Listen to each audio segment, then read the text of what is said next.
In the Orthodox Church, the only animal allowed in the church is the cat. Ocupado. Because our church was founded by scaredy cats, and the only ones that are afraid of scaredy cats are church mice. So, as you notice, we're spending 40 days behind closed doors listening to the witnesses of the resurrection, and we don't believe them. So, today we have another, in the gospel of today, we have another set of witnesses, and they meet Jesus. They don't recognize him, some stranger, and then he gives them heartburn. And the only way you're going to convert somebody, and I don't think any of us have converted anybody unless we have heartburn, is when our hearts were burning with love for Jesus.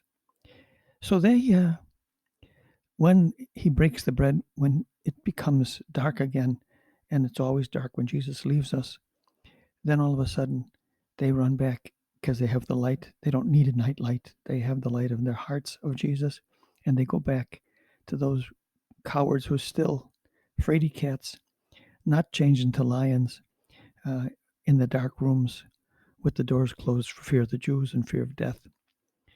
Anyway, that's our problem, how to change scaredy cats into lions. Well, Mark was one of them. The day before, yesterday, the day before, we celebrated the feast of St. Mark, and his symbol is a lion. He was the young man who was so afraid that he dropped his sheet and ran away when Jesus was crucified.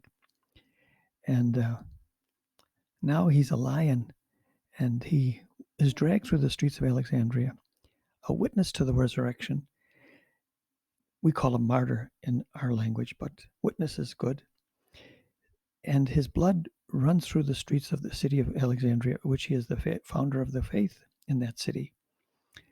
To this day, 2,000 years later, Christians still follow Christ in the city where the blood of the martyr was spilled. If you don't convert anybody, it's because you haven't got heartburn. Oh, you do have heartburn when your kids are graduate from school and when you make $1 million or you win the lottery or some foolishness, or when you